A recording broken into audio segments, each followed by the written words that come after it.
ওয়াসাল্লাম।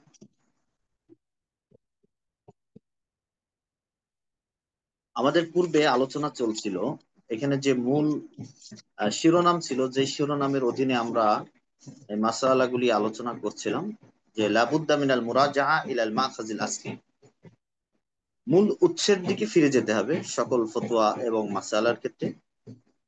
এবং দ্বিতীয়, যে মূল উৎস থেকে যে সমস্ত বইগুলি লেখা, পরবর্তীতে যেগুলি লেখা, সেগুলির উপরে একেবারেই স্বনির্ভর হওয়া যাবে না, বরং সবকিছু যাচাই বাছাই করার জন্য মূল উৎসের দিকে ফিরে যেতে হবে। কারণ অনেক সময় এমন হয় যে একটা কিতাবে কখনো ভুল হলে পারে, সেই কিতাব ধারাবাহিক ভাবে তার দেখা দেখি আরো 20টা কিতাব যারা লিখেছেন, সবগুলিতে একই ভুল চলে আসে। এজন্য সবসময় মূলের দিকে ফিরে যেতে হবে।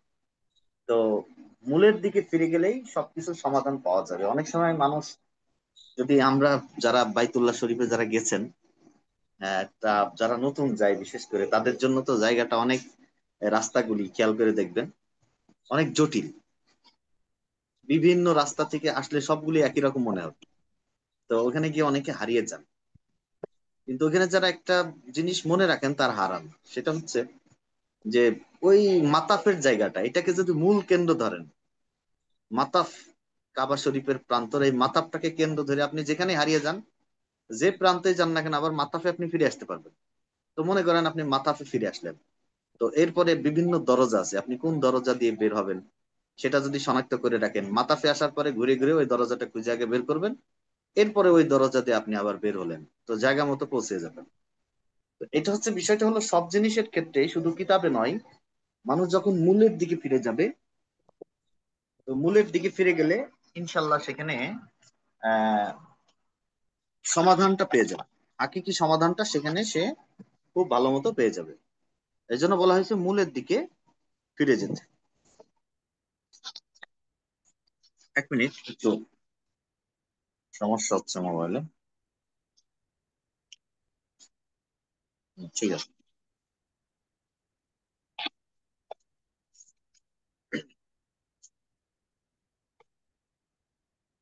তো অমিন জালিকা মাসালা তো আদামি কুবুলি তাওবাতি সাব লিল জানাবি রফি। তো এখানে 3টি মাসালা, মৌলিকভাবে 4টি মাসলার কথা আলোচনা হয়েছে।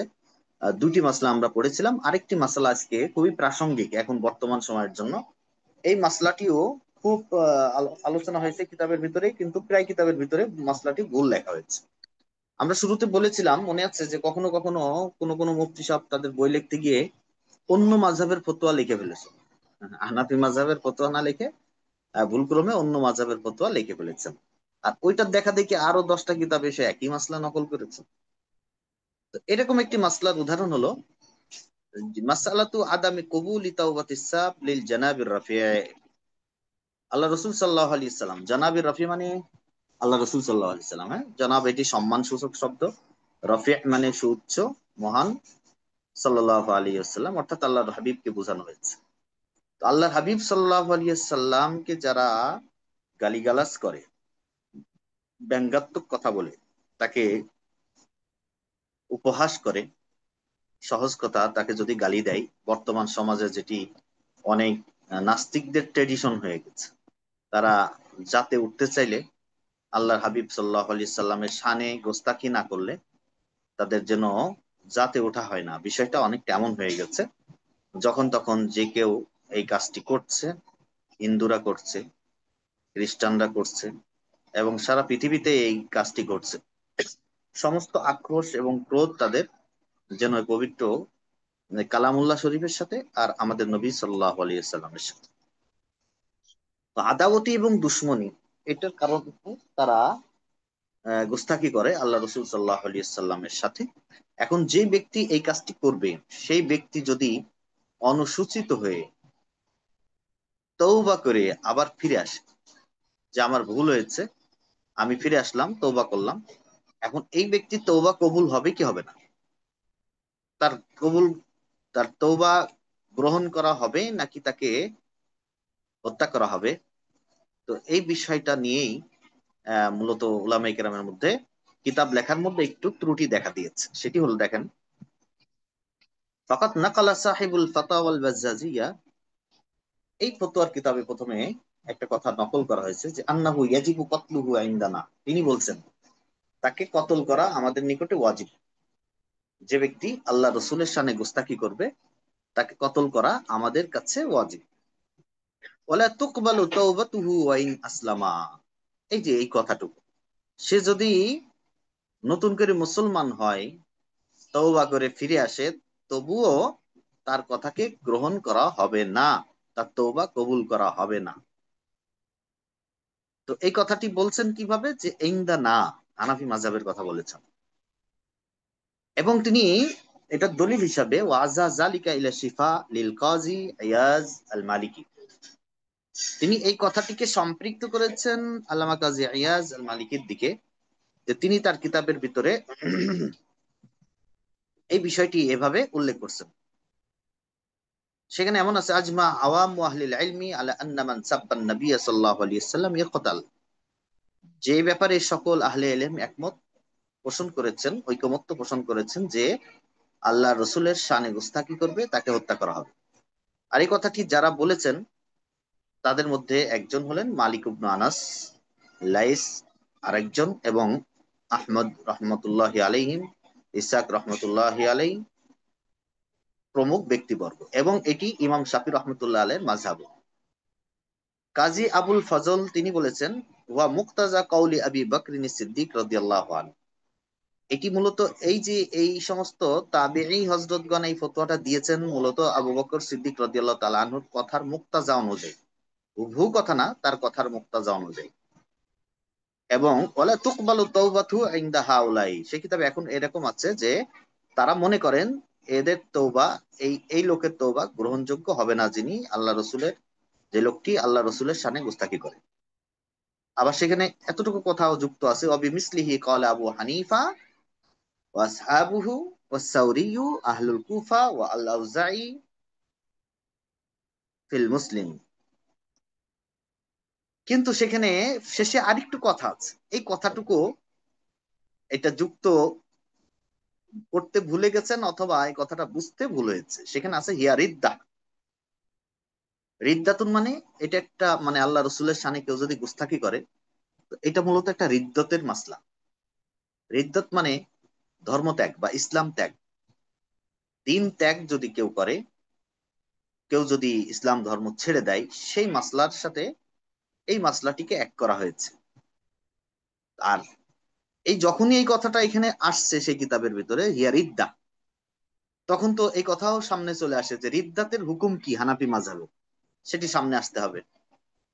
আগের কথা ঠিক আছে, তাকে হত্যা করা হবে, সব কথা আছে, একটা ইসলামিক রাষ্ট্র হিসাবে যেখানে ইসলামিক আইন কানুন আছে, ইসলামিক ল আছে, খেলাফত ব্যবস্থা আছে, হুকুমত আছে, তারা এটা ইসলামিক আলোকে হত্যার বিধান আছে ইসলামিক আইনে, এটা সব ঠিক আছে। কিন্তু সেই কথা শেষে আছে কি হিয়া রিদ্দাতুন। এখন হানাফি মাযহাবে রিদ্দাতের মাসলা, এই রিদ্দাতের হুকুমটা কি সেটা তো আমাদের জানতে হবে। আর রিদ্দাতের হুকুম এ কথা আমাদের সকলের জানা, যে মুরতাদ ব্যক্তি তার সে যদি ফিরে আসে, তওবা করে, আবার ইসলাম ধর্মে ফিরে আসে, নতুন করে মুসলমান হয়, তাহলে ইসলাম ধর্ম তাকে সুযোগ দেয়, তার থেকে কতলকে রহিত করা হয়, তাকে আর কতল করা হবে না। তাহলে সেই ক্ষেত্রে এখন এই এখানে যে ফতোয়াল বাজ্জাজিয়ার সেই কিতাবের ভিতরে যে ফতোয়া নকল করা হয়েছে যে আইনদানা লাতুকবালু তাওবাতু ওয়া ইন আসলামা শর্ত জুড়ে দিলেন, আর এটার কারণে অনেক কিতাবের ভিতরে এই রকম মাসলাটি চলে এসেছে। অথচ সেখানে বলা হয়েছে মূল কিতাবের ভিতরে, সেখানে আছে হিয়ারিদ্দা, এটি ধর্মত্যাগ, পরিষ্কার কথা, যে কেউ ধর্ম ত্যাগ করলে তখন তার কি বিধান, একই বিধান প্রযোজ্য হবে। কেউ যদি আল্লাহ রসুলের সামনে গুস্তাকি করে, সে মুরতাদ হয়ে গেছে। আর মুরতাদ হয়ে গেলে ইসলাম ধর্মের আলোকে শরীয়তের নিয়ম হলো তাকে হত্যা করা। কিন্তু সে যদি তওবা করে ফিরে আসে, তাহলে তার তওবা গ্রহণ করা হবে কি হবে না, এই ব্যাপারে ওলামায়ে কেরামের মধ্যে যথেষ্ট ইখতিলাফ আছে। কিন্তু হানাফি মাযহাবের সুস্পষ্ট বক্তব্য এই ব্যাপারে, তওবা করলে তার তওবাকে গ্রহণ করা হবে, কবুল করা হবে। এখানে وعزا ذلك إلى شفاء للقاضي عياض المالكي والصارم المسلول لابن تيمية الحنبلي ثم جاء عامة من بعد وتابعه على ذلك। এরপরে ওই কিতাবের ফাতাওয়াল বাজ্জাজিয়ার কিতাবের নকল করে আরো অনেক ব্যক্তি অনুসরণ করে একই রকম মাসলা দিয়েছেন।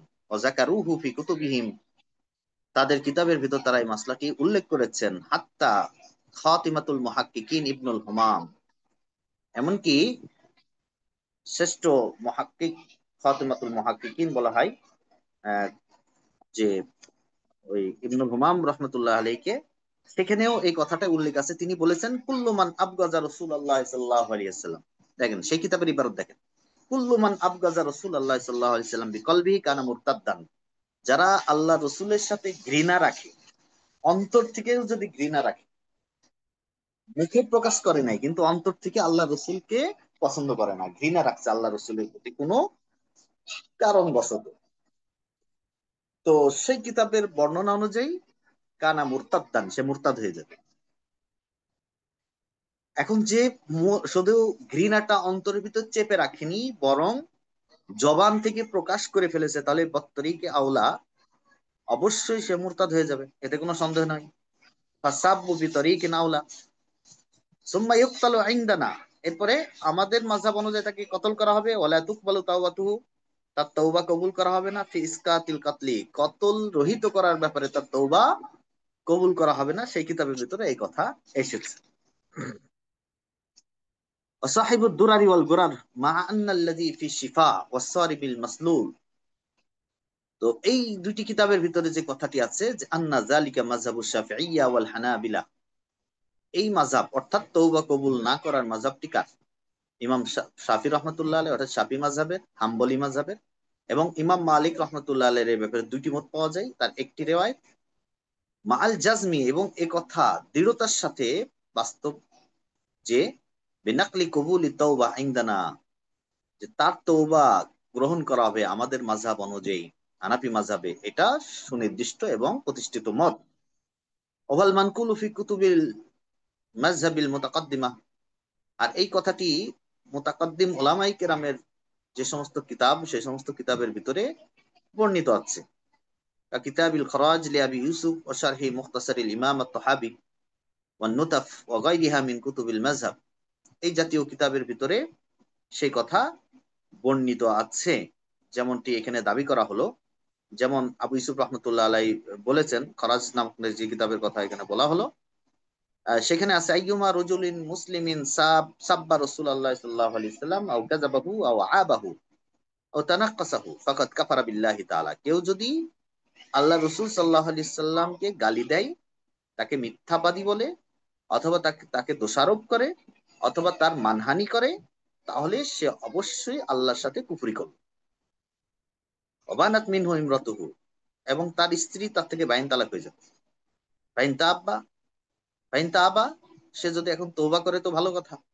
ওয়াইল্লা কুতিলা, ইবারতটা খেয়াল করেন, আবু ইউসুফ রহমতুল্লাহ আলাইহি বলছেন, তার নিজের কিতাবের ভিতরে এই ইবারত আছে, ফাইন তাআবা ওয়াইল্লা কুতিলা।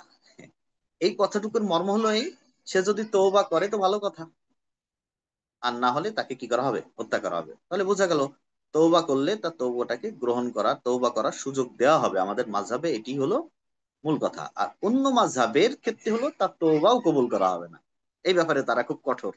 হানাফি মাযহাবের থেকে অন্যান্য মাযহাবে এই বিষয়টাই তারা খুবই কঠোর।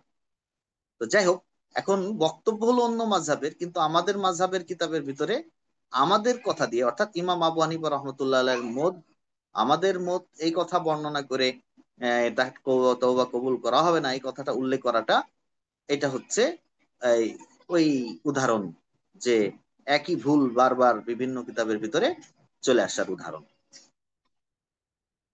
কামা আওদাহতু যালিকা গায়াতুল ইদাহ মিম্মা লাম আসবাক, বলছে এই বিষয়টি আমি আরো স্পষ্ট ভাবে বলেছি, যা আগে কখনো বলি নাই। এই বিষয়টি আমি আমার একটা কিতাব ওয়ালিল্লাহি তাআলাল হামদু ওয়াল মিন্না ফি কিতাবিন, একটি কিতাবের ভিতর আরো সুস্পষ্ট করে আলোচনা করেছি। সাম্মাইতুহু তামবিহুল উলাত ওয়াল হুকাম আলা আহকামি শাতিমি খায়রিল আনাম, যে কিতাবের নাম হলো তামবিহুল উলাত ওয়াল হুকাম, যারা রাষ্ট্রের পরিচালক, হাকিম, হুকাম, তাদের সতর্কীকরণের জন্য একটা কিতাব তিনি লিখেছেন। কিসের? বিধিবিধানের জন্য। খয়রুল আনাম তথা আল্লাহ রসুল সাল্লাল্লাহু আলাইহি সাল্লামকে যারা তার শানে যারা গোস্তাকি করবে তাদের শাস্তির বিধান সম্পর্কে আরো পুঙ্খানুপুঙ্খানু বিস্তারিত সেই কিতাবের ভিতর তিনি উল্লেখ করেছেন। আহাদি আসহাবিহিল কিরাম, অথবা কিতাবের নাম আরো লম্বা, অথবা যদি কোনো সাহাবীকে গালি দেন তাহলে কি হবে সেটার বিধানও আছে। আলাইহি ওয়া আলাইহিমুস সালাতু ওয়াস সালাম। আচ্ছা, এই গেল 3 নম্বর মাসালা, আল্লাহ রসুল সাল্লাল্লাহু আলাইহি সাল্লামের শানে গোস্তাকি করার ব্যাপারে যে মাসলাটি বর্ণিত হলো। আরেকটি মাসালা যেটি ভুল ভাল আলোচনা হয়েছে এখানে, এই মাসলাটি লম্বা আলোচনা আরো আছে। আমাদের ওই 3টাই যথেষ্ট আমি মনে করি, কারণ আমাদের কিতাব মূল মাসলাগুলি আমাদের এখানে সামনে নিয়ে আসতে হবে। এই জন্য আমরা এখান থেকে আবার সামনের দিকে একটু চলে যাই। এই, আপনাদের কিতাবের সামনে যে মাতলাবটি আছে, 6 নম্বর মাতলাব, 63। এটা কি? লাবুদ্দা মিনাত তাফাক্কুহি লাদাই উস্তাজিন মাহিরিন, পাওয়া গেছে? হ্যাঁ, আর আমাদের কিতাবে আছে হলো, মূল কিতাবে মতন আছে লা ইয়াজুজুল ইফতা লিমান তালা আল কুতুবা বিনাফসিহি ওয়া লাম ইয়াতাফাক্কাহ লাদাই উস্তাজিন মাহির ওয়া উজুবি তা'যীরিন মান খালাফাহু। পাওয়া গেছে? এটি হলো 63 নম্বর পৃষ্ঠায়। 63। জি। আচ্ছা, তো এখানে শিরোনামের যে অর্থটি সেটি হচ্ছে লা ইয়াজুজুল ইফতা লিমান তালা আল কুতুব বিনাফসিহি। শিরোনাম থেকে আমরা ভিতরে কি আলোচনা আছে এটা আমরা বুঝতে পারবো। যে ব্যক্তি নিছক শুধু নিজে নিজেই কিতাব মোতালা করলো, সেই ব্যক্তির জন্য ফতোয়া প্রদান করা জায়েজ নেই। ফতোয়ার কিতাব মোতালা করে ফতোয়া দেওয়া কি নেই? জায়েজ নেই, দিতে পারবে না, যতক্ষণ পর্যন্ত না একজন দক্ষ উস্তাদের কাছে তাফাক্কুহ মানে দিনের গভীর এলেম, ফিকহ শাস্ত্র অর্জন না করবে। অর্থাৎ উস্তাদের হাত থেকে অর্জন করতে হবে। এবং অন্যথা হলে উজুবি তাজির ইমান খলাফাহু, যদি এর অন্যথা হয়, অর্থাৎ কেউ যদি নিজে নিজে কিতাব পড়েই ফতোয়া প্রদান করা শুরু করে, ইসলামিক রাষ্ট্র যদি থাকে, খেলাফত ব্যবস্থা যদি থাকে, তাহলে কাজীর দায়িত্ব হলো তাকে তাজির করা, এমন ব্যক্তিকে তাজির করা, তাকে ভুলভাল ফতোয়া দিক আর যাই দিক তাকে ডেকে নিয়ে এসে তাজির করতে হবে। এখানে একটা বিষয় পড়ার আগে আমরা বিষয়টা ক্লিয়ার হয়ে নিই। সেটি হলো, দেখেন, বাজারে তো অনেক মেডিকেল সায়েন্সের অনেক বই পাওয়া যায়। একজন মনে করেন সে ইঞ্জিনিয়ার, তার মানে তো সে একজন শিক্ষিত মানুষ, তাই না? যেহেতু সে ইঞ্জিনিয়ারিং পড়ছে, অবশ্যই সে শিক্ষিত হোক, পৃথিবীর শ্রেষ্ঠতম কোনো ভার্সিটি থেকে সে পাশ করে আসছে, কিন্তু ইঞ্জিনিয়ার। এখন সে চিন্তা করলো যে রড সিমেন্টের এই হিসাব নিকাশ এগুলি আমার কাছে ভালো লাগে না, আমি মানব সেবা করব, বিল্ডিং এর সেবা করা আমার কাজ না। এই চিন্তা থেকে সে বাজার থেকে মেডিকেল সায়েন্সের বেশ কিছু বই কিনে নিয়ে আসলো। এই বইগুলি কিনে নিয়ে পড়া শুরু করলো। পড়ালেখা করার পরে এখন সে কি করলো, একটা ফার্মেসি বা একটা চেম্বার খুলে বসলো। চেম্বার খোলার পরে রুগী আসে, সেখান থেকে ওষুধ দেয়, প্রেসক্রিপশন করে, ওষুধ অনুযায়ী রোগী সেবন করে এগুলি। কখনো কখনো কাটা সেড়ার প্রয়োজন হলেও সে ওই বাইরের বই থেকে এই কাটা সেড়ার মাসলা টাসলা সব পড়ে ফেলছে, পড়ে এখন অপারেশন করে। উইদাউট অক্সিজেন, উইথ অক্সিজেন, দুইভাবে সে এরকম ভাবে শুরু করে দিল অপারেশন করা। এখন আপনি বলেন এই ডাক্তারের যেই রুগীর যে চিকিৎসা করবে, এর দ্বারা কি আবাদ হবে? গোরস্থান আবাদ হবে, ঠিক না? মানে এর দ্বারা গোরস্থানের আবাদ হবে, মানুষের সেবা হবে না। কারণ সে ইঞ্জিনিয়ার শিক্ষিত মানুষ হতে পারে, কিন্তু মেডিকেল সায়েন্সের লাইনে সে তো একেবারেই নাদান। কেন নাদান? দেখেন, দুনিয়ার নিয়ম বলছি আমি, দুনিয়ার একটা নিয়ম হলো, একজন মানুষ 4 বছর পর্যন্ত মেডিকেল সায়েন্স নিয়ে পড়বে, এরপর আরো 1-2 বছর কোন একজন ভালো উস্তাদের কাছে হাউস জব করতে হবে তাকে। অর্থাৎ প্র্যাকটিক্যালি কিভাবে আম, এটাকে কাটাছেড়া করতে হয়, ইন্টারনি এই কিভাবে কি করতে হয়, কি বলে এটাকে, ইন্টার্নি করতে হবে। ইন্টারনি করতে হবে। হ্যাঁ, এই ইন্টার্নি করার আগ পর্যন্ত সাধারণ কোনো প্র্যাকটিস করার জন্য তার কি নাই, অনুমতি সারা পৃথিবীতে কোথাও নাই। কেন? এটা জানের খতরা, শারীরিক সেহাত বা সুস্থতার নষ্ট হওয়া, বিনষ্ট হওয়ার আশঙ্কা, অর্থাৎ অঙ্গহানি বা জানের খতরা, এই খতরার কারণে সাধারণ নিয়ম সারা পৃথিবীতে যে তাকে এ অবকাশ দেওয়া হবে না। কিন্তু পৃথিবীতে সব থেকে সস্তা আমার কাছে মনে হয় যেন ইমান। ইমান হলো সব থেকে সস্তা, যে ইমান চলে গেলে এটা কোনো বিষয় না। তো মানুষ যদি ভুলভাল ফতুয়া দেয়, ভুলভাল কথা বলে মানুষের কাছে, তো এখানে শরীরের কোনো ক্ষতি নেই, দিমাগ মস্তিষ্কের হয়তো কোনো ক্ষতি নেই, জানের হয়তো কোনো খতরা নেই, কিন্তু খতরাটা কোন জায়গায়? ইমানের। ইমানের খতরা এটা তো আরো ডেঞ্জারাস। তো সেইটার ক্ষেত্রে আমাদের কোনো শিক্ষকের কাছে পড়ার লাগে না। এটা একটা, এটা আকলে সালিম, সুস্থ মস্তিষ্ক সম্পন্ন কোনো ব্যক্তি এটা চিন্তা করতে পারে না যে উস্তাদ ছাড়াই আমি শুধু কিতাব পড়েই। আপনি বলতে পারেন আমি তো মৌলানা, আমি তো সব পড়ালেখা করছি, বা আমি অমুক লাইনে পড়ছি। আর সেটা ঠিক আছে, যেমন বললাম ইঞ্জিনিয়ার হইলেই তো সে মেডিকেল সায়েন্সের উপরে কাজ করতে পারে না। ডিপার্টমেন্টটা আলাদা। ফিকহ শাস্ত্র পড়তে হবে, এটার নিয়ম কানুন আছে, এর উসুল আছে, এগুলি না জানলে এই কাটাছেড়া করতে গেলে ভুল তো হবেই, স্বাভাবিক। যেমন ইদানিং দেখবেন, আমি সেদিন দেখলাম অনলাইনে আমাদের কোনো এক বক্তা সাহেব, হ্যাঁ, এক প্রায় বক্তারই একই রোগ, ওনার কথা আমি বলছি, নাম নেব না। আম, ওই কন্টাকে ওয়াশ করেন। কন্টাকে ওয়াশ করার কারণে তাকে যখন এই বিষয়টা ধরিয়ে দেওয়া হলো যে ভাই, আপনার এই কন্টাকে ওয়াশ করাটা, এটা এটা ওলামাই কেরাম এটাকে সাপোর্ট করেন না। এই যে আমরাই তো বললাম কয়েকদিন আগে, তাই না? এই যে মাসালাতুল ইস্তেজার আলা তাআত, তাই না?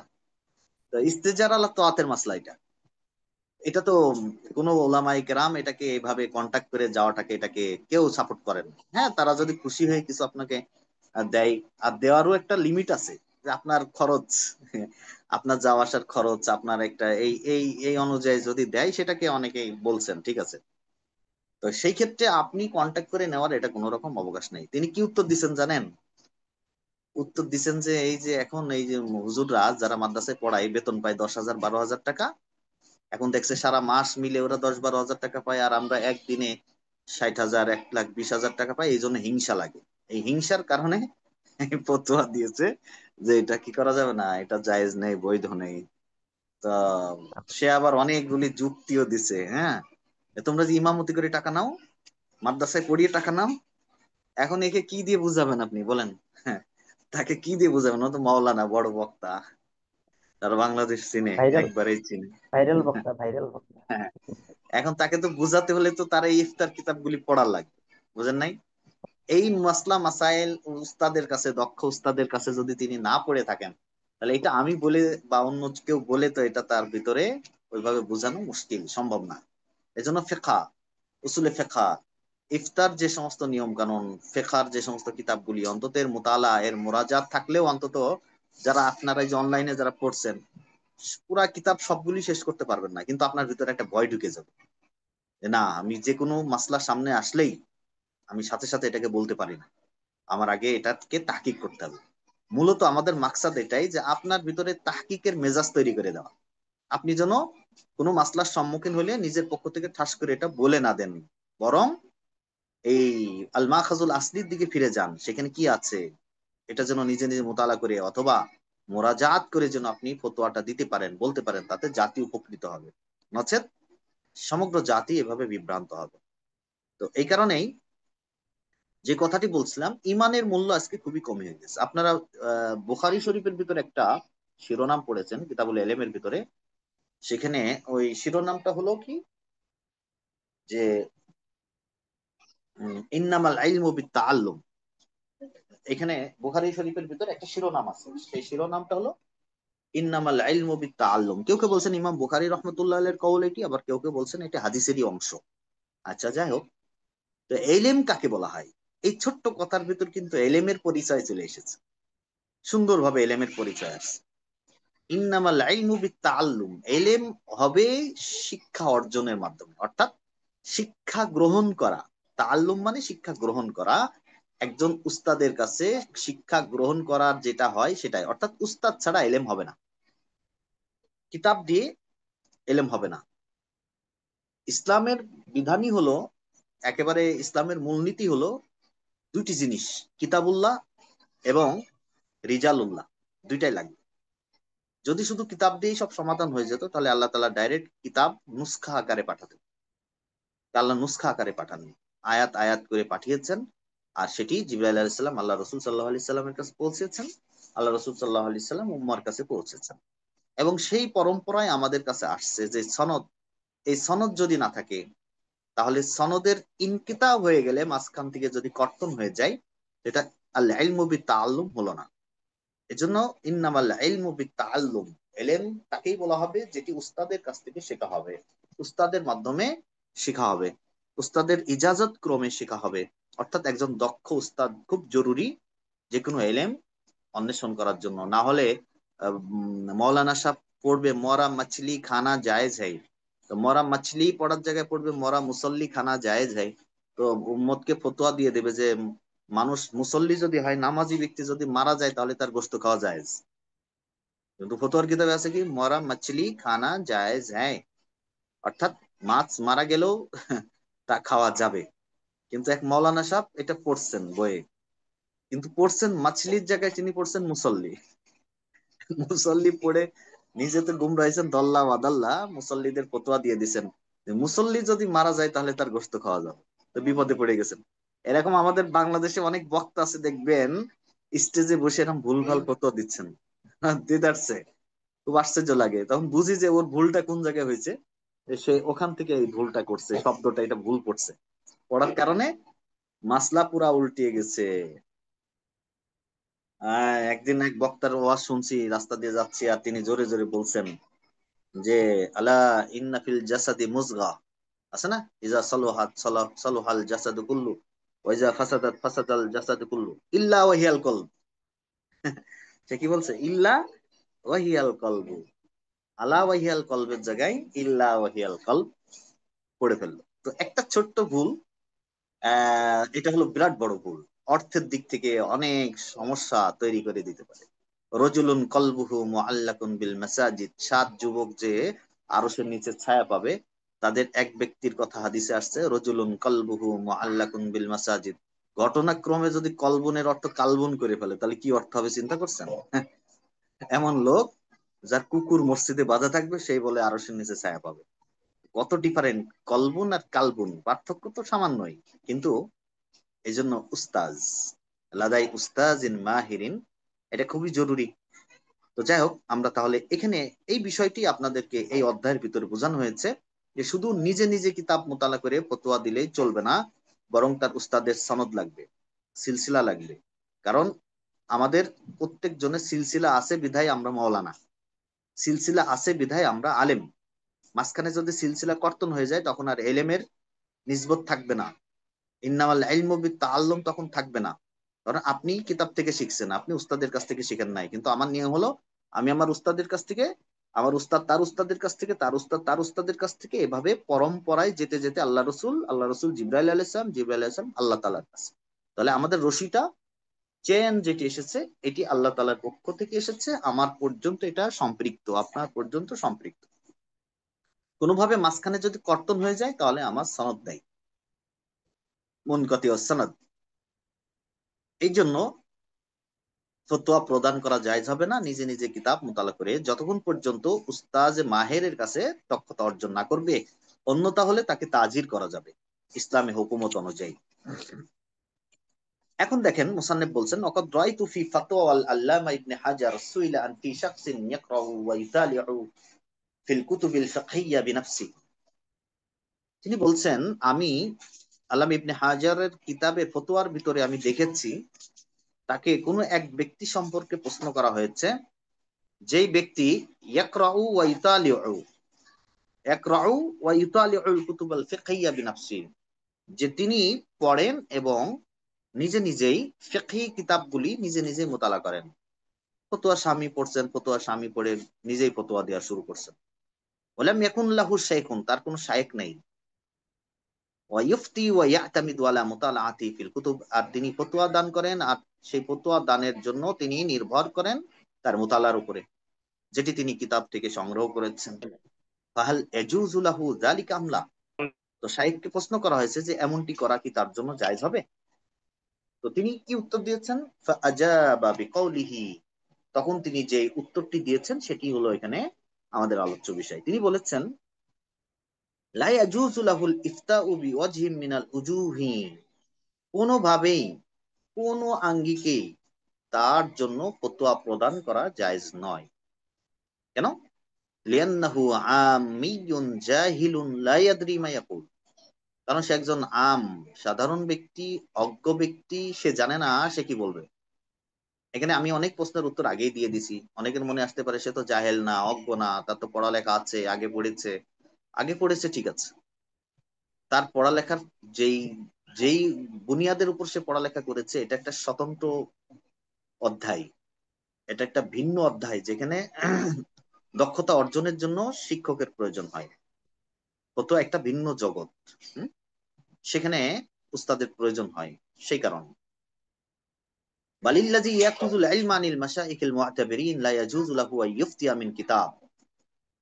বালিল্লাযী, বরং যেই ব্যক্তি ইয়াখুযুল ইলমা, ইলম গ্রহণ করছেন, আনিল মাশাইখিল মুআতাবিরিন, উল্লেখযোগ্য, গ্রহণযোগ্য উলামায়ে কেরামের কাছ থেকে গ্রহণ করেছেন, লা ইয়াজুজ লাহু আন ইফতিয়া মিন কিতাবিন, তার জন্য জায়েজ নেই একটি কিতাব দুটি কিতাব থেকে ফতোয়া দিয়ে দিবেন। ওয়ালা মিন কিতাবাইন, বরং বাল ক্বালা আন-নববী রাহিমাহুল্লাহু তাআলা আনহু, আল্লামা নববী রহমাতুল্লাহ আলাইহি তিনি আরো জটিল কথা বলেছেন। ওয়ালা মিন আশরাতিন, 10টি কিতাব পড়ে মুতালা করেও ফতোয়া দেওয়া যাবে না।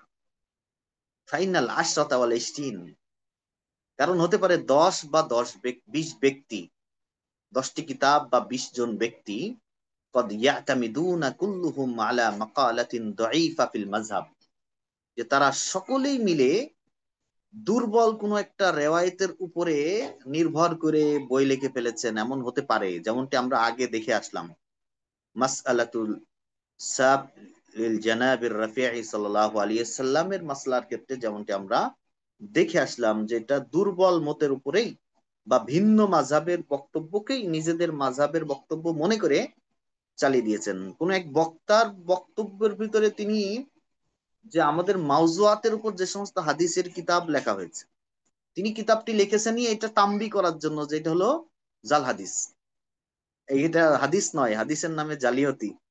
তো ওই কিতাব থেকে রেফারেন্স দিয়েছেন যে আল্লাহ রসুল বলেছেন এটা কোথায় আছে, অমক কিতাবের ভিতরে। অথচ মাউজুয়াত, এই মাউজুয়াতের কিতাবের রেফারেন্স দিয়েছেন। উনি জানেন না যে এই কিতাবটা লেখাই হয়েছে আমাদের সতর্ক করার জন্য যে এর ভিতর যে হাদিসগুলি আছে এগুলি আসলে হাদিস না। অনেক সময় এমন হয়ে যেতে পারে, এটা অনেক জাহেলের দ্বারা হবে এমন না, অনেক সময় বড় ব্যক্তির ক্ষেত্রেও এমন ছোটখাটো ভুল হয়ে যেতে পারে। এই জন্য তিনি আবার একটু অতিরিক্ত করে বাড়িয়ে বলেছেন আল্লামা নববী রহমতুল্লাহ আলাই, যে 10টি কিতাব বা 20 জনের কাছ থেকে শিখেও যে সে ফতোয়া দিতে পারবে বিষয়টি এমন নয়। কারণ কদ ইয়াতামিদুনা কুল্লুহুম আলা মাকালাতিন দাঈফা ফিল মাযহাব, হতে পারে তারা সকলে একটি দুর্বল মতের উপরেই নির্ভর করেছেন। ফালা ইয়াজুজু তাকলিদুহুম ফিহা, তো তাদের এই ক্ষেত্রে তাকলিদ করা জায়েজ হবে না। এই জন্য শর্ত কি? 1 নম্বর শর্ত হলো তাফাক্কুহ লাদাই উস্তাজ, শিক্ষকের কাছ থেকে শিখতে হবে। 2 নম্বর, উস্তাদ হইলেই হবে না, উস্তাজ মাহের হতে হবে। তিনি এই ফোনের যোগ্য কিনা, আমি যে উস্তাদের কাছ থেকে শিখেছি তিনি এই ফোনের মাহের কিনা, তেমন উস্তাদের কাছ থেকে শিখতে হবে। কারণ উস্তাদ যদি ভুল শিখান, হতে পারে না উস্তাদ নিজেই ভুলের ভিতরে আছেন, তো সেক্ষেত্রে তো শাগরেদও অবশ্যই ভুলের ভিতর থাকবেন। এটা তো সহজ কথা। বিখিলাফিল মাহের, হ্যাঁ যদি মাহের বা দক্ষ ব্যক্তির কাছ থেকে শিখে থাকেন সেটা ভিন্ন কথা। আল্লাযী আখাযাল ইলমা আন আহলি, তবে মাহের, তিনি নিজে অনেক মাহের যোগ্য, তিনিও এটা কি করতে হবে, তিনি যোগ্য ব্যক্তিদের কাছ থেকে ইলম গ্রহণ করেছেন। অর্থাৎ মাহের আন মাহের, মাহের আন মাহেরিন আন মাহেরিন আন মাহেরিন, যোগ্যতার এভাবে সিলসিলা চলে আসছে। তো যোগ্য ব্যক্তির কাছ থেকে ইলম গ্রহণ করেছেন এমন হতে হবে। ওয়াসারাত লাহু ফিহি মালাকাতান নাফসিয়া, তাহলে আমরা মৌলিকভাবে 1 নম্বর শর্ত ধরতে পারি যে ফতোয়া প্রদানের জন্য অবশ্যই একজন দক্ষ শিক্ষকের কাছে তাকে ইন্টার্নি করতে হবে। হুম, এরপরে 2 নম্বর হলো ওয়াসারাত লাহু ফিহি মালাকাতুন নাফসানিয়া, পড়ছে, পড়ে গেছে, কিন্তু তার অনেক সময় আছে যে অনেক লেখাপড়া করার পরেও একজন আল্লাহর বান্দার সে ওই যোগ্যতা অর্জন করতে পারে নাই, মেধা বা অন্য কোনো কারণবশত সেই ব্যক্তিগত শাখসিয়াত, মালাকায় শাখসিয়া অর্জন হয়নি। এটা ইস্তাফতি কলবা কলা অফতাকাল মুক্তুন, আপনার যোগ্যতা অর্জন হয়েছে কি হয় নাই, এটা 10 জন বলার চাইতে আপনি নিজে নিজেকে জিজ্ঞাসা করলেই আর নিজের অন্তরে আপনাকে ফতোয়া দিয়ে দেবে যে তুমি কি যোগ্য নাকি অযোগ্য। এই জন্যই ওয়াসারাত লাহু ফিহি মালাকা নাফসানিয়া, এটা হতে হবে। ফাইন্নাহু ইউমাইয়িজুস সাহিহ মিন গায়রিহি, কারণ এই যোগ্যতা অন্তত তার অর্জন হবে যে তিনি কোনটি সহি কথা আর কোনটি গায়রে সহি, এই কথাটা তিনি পার্থক্য করতে পারবেন। এবং ওয়া আলামুল মাসাইল, মাসাইল গুলি জানতে পারবেন। ওমা ইয়াতাআল্লাকু বিহা আলাল ওয়াজিল মু'তাদ বিহি, এবং এই মাসআলার সাথে সম্পৃক্ত যা প্রাসঙ্গিক, মু'তাদ বিহি মানে যেটি প্রাসঙ্গিক এই মাসলার সাথে সম্পৃক্ত, সেই দিকটিও তিনি জানতে পারবেন। ফাহাযা হুয়াল্লাযী ইফতিন নাস, তাহলে এমন ব্যক্তি তিনি কেবল মানুষকে ফতোয়া দিতে পারবেন।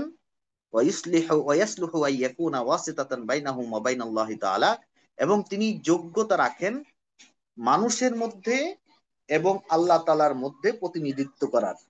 আগে আমরা কিতাবের শুরুতেই পড়ে এসেছি, একজন মুফতি মানে কি, মুআক্কাউন আনিল্লাহ, অর্থাৎ সে আল্লাহ থেকে সিগনেচার প্রাপ্ত, যে তোমাকে অনুমতি প্রদান করা হলো, তুমি এখন আমার পক্ষ থেকে বান্দাদের কাছে ফতোয়া পৌঁছাতে পারবা।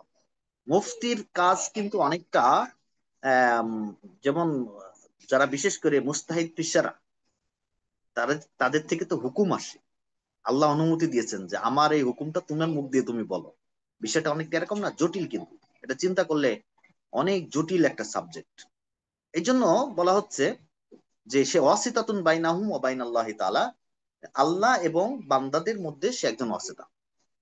আম্মা গায়রুহু ফায়ালজামু ইযা তাসাওয়ারা হাযাল মানসাব আশ-শরীফ, আর এমন দক্ষ ব্যক্তি ছাড়া অন্য কেউ যদি এই কাজ করে, ইজা তাসাওয়া মানসাব হাজাল মানসাব মানে এই দায়িত্ব যদি সে নিয়ে নেয়, এটার উপরে সওয়ার হয়, তাহলে এই আল মানসাব আশ শরীফ, এই ভদ্র সভ্য, এই গুরুত্বপূর্ণ মানসাব বা এই দায়িত্ব যদি নিজের স্কন্ধে কেউ নিজে নিজে অর্পণ করে নেয়, তার জন্য জরুরি হলো তাজিরুল বালিগ, শক্ত শাস্তি, ওয়াজ্জাজরুশ শাদীদ, হ্যাঁ, এবং কঠিন ধমক, শাসন, আজ্জাজির জালিক, যেটি তাকে বাধা প্রদান করবে, যেটি বাধা প্রদান করবে লিআমসালিহি, তার মতো অন্যদেরকে, আনহাজাল আমরি, এই নিকৃষ্ট বা গর্হিত কাজ আঞ্জাম দিতে, আল্লাযী ইউআদ্দি, যা ইলা মাফাসিদা লা তুহসা, এমন কিছু ফ্যাসাদ বা এমন কিছু নৈরাজ্য সৃষ্টি করবে যেটি গণনা করে শেষ করা সম্ভব নয়। আল্লাহু তাআলা আলাম, আল্লাহ রাব্বুল আলামিন সব থেকে ভালো জানেন। তো যাই হোক, এখানে আসলে ফতোয়া বিষয়টা যে অনেক গুরুত্বপূর্ণ, আহাম, এবং এটি যে যে সে ব্যক্তি চাইলেই ফতোয়া প্রদান করে ফেলতে পারবে না, এইটির ভয়াবহতা সব থেকে বেশি। কিন্তু বাস্তব কথা হলো আমাদের সমাজে সব থেকে গুরুত্বহীন একটা বিষয় হয়ে গেছে, যার যখন মনে চাই মানে মাওলানা সাহেব যারা, তারা তো দেয় ফতোয়া, তারাও দেয় যারা জীবনে কোনোদিন মাদ্রাসায় পড়ে, তারাও অনেক সময় ফতোয়াবাজি করতে থাকে। আমাদের এই অনলাইন শাখার উদ্দেশ্য হলো বিশেষ করে যারা আলেম আছেন তাদেরকে তো খুব বেশি গাইড করার প্রয়োজন হয় না, কিন্তু তাদের সনদ না থাকার কারণে, তাদের উস্তাদদের সাথে তাল্লুক, ইন্নামাল ইলমু বিত তাআল্লুম না হওয়ার কারণে, সনদ ইনকিতা হওয়ার কারণে তারা অনেক সময় ফতোয়ার সম্মুখীন হন, কিন্তু ফতোয়া দিতে পারেন না, বলতে পারেন না, অথবা অনেকেই বলে ফেলেন, কিতাবের তোয়াক্কা করেন না। তো ওই সমস্ত ব্যক্তিদেরকে লাইনে নিয়ে আসা, তারা যেন অন্তত দক্ষ ব্যক্তি হওয়ার পরও যারা নিজের নামের শুরুতে মুফতি শব্দটা ব্যবহার করতে পারেন না, অথচ যিনি মসজিদের খাদেম ওর নামের শুরুতেও মুফতি সাহেব থাকে, অথচ আপনি একজন যোগ্য ব্যক্তি হওয়ার পরও এইটার কারণে, এই সমস্যার কারণে অনেক জায়গা থেকে পিছিয়ে আছেন। মূলত তাদেরকে একটু বাহবা দেওয়া, একটু আগে বাড়িয়ে দেওয়া মূলত আমাদের উদ্দেশ্য। এই জন্য মহতারাম ওলামা ইকরাম, আমরা যারা পড়ছি ইনশাল্লাহ ধারাবাহিক ভাবে যদি আমাদের ক্লাসগুলিতে আমরা অংশগ্রহণ করি, তাহলে আশা করা যায় আমাদের ভিতর একটা মাহারত, একটা যোগ্যতা ইনশাল্লাহ তৈরি হবে, যে আমরা যদি তখন এই কিতাব মোতালা করি, কিতাবগুলি যদি আমাদের সামনে রাখি, আশা করা যায় আমরা এই কিতাব থেকে যথেষ্ট উপকার অর্জন করতে পারবো। আর কোথাও যদি কোথাও আটকে যাই, সেক্ষেত্রে উস্তাদের শরণাপন্ন হব। যেহেতু আমার এই লাইনের এই ফোনের একজন উস্তাদ আছেন, অনেকজন উস্তাদ আছেন, তাদের কাছে নক করে বিষয়টা সুরাহা করার আগ পর্যন্ত ফতোয়া দিব না। আল্লাহ তালা আমাদের সকলকে তৌফিক দান করুন। অনেকজন ইমাম সাহেব আছেন যাদের আজান নামাজের সময় হয়ে যাচ্ছে, তাই না? এই জন্য ঠিক আছে, তাহলে আমাদের আজকের ক্লাস 7:30। এ পর্যন্ত ইনশাল্লাহ শেষ। জি হযরত উলামায়ে কিরাম, কারোর কোনো বক্তব্য কোনো কথা আছে? আপনারা সকলে মিলে ভালো আছেন তো ইনশাল্লাহ আজকে আল্লাহ চাইলে? আলহামদুলিল্লাহ। হ্যাঁ, উপস্থিতি একটু কম কম লাগে আজকে। হুম। রাতে এই 12 জন পর্যন্ত উপস্থিত ছিল মাঝখান দিয়ে। হয়তো ওই যে 7টায় আজান ও যাদের ওনারা হয়তো বের হয়ে ও, গেছে। হ্যাঁ হ্যাঁ, ওনারা ওনারা চলে গেছেন। আচ্ছা আচ্ছা আচ্ছা, যাক। প্রথমে একটু কম মোটামুটি। থাকে, মাঝখান দিয়ে বাড়ে, আমরা খেয়াল করি। ও, আচ্ছা আচ্ছা, ঠিক আছে। আল্লাহ ভরসা। আমার হ্যাঁ, এখানেও তো 7টা 15-য় আজান। জামাত হলো জি জি, আমার পৌনে সাড়ে একটায়। সাতটা ও, মুবাশশির হুসাইন ইউসুফি, ভাই আপনি কোন এলাকা থেকে শরীক হয়েছেন? দেশের বাড়ি আমি কোথায়? লক্ষ্মীপুর থেকে। আমার দেশের বাড়ি লক্ষ্মীপুর। নোয়াখালী, তবে আমি হ্যাঁ, কর্মস্থল লক্ষ্মীপুর। আচ্ছা আচ্ছা আচ্ছা আচ্ছা, মাশাআল্লাহ। আর দূর দূরান্তের অনেক ছাত্র আমাদের এই প্রতিষ্ঠানে পড়ে, অনেক অনেক এলাকার, অনেক আলহামদুলিল্লাহ। জেলার। আচ্ছা, কোনো সময় ঢাকা আসলে দাওয়াত থাকলো, আইসেন আমাদের কাছে জি, বেড়ান। আমি ঢাকা যাই ইনশাল্লাহ, অবশ্যই। জি। আচ্ছা উস্তাদ, আমাদের ক্লাস শেষ, ইনশাল্লাহ রেকর্ডিং বন্ধ করে দিতে পারেন। ঠিক আছে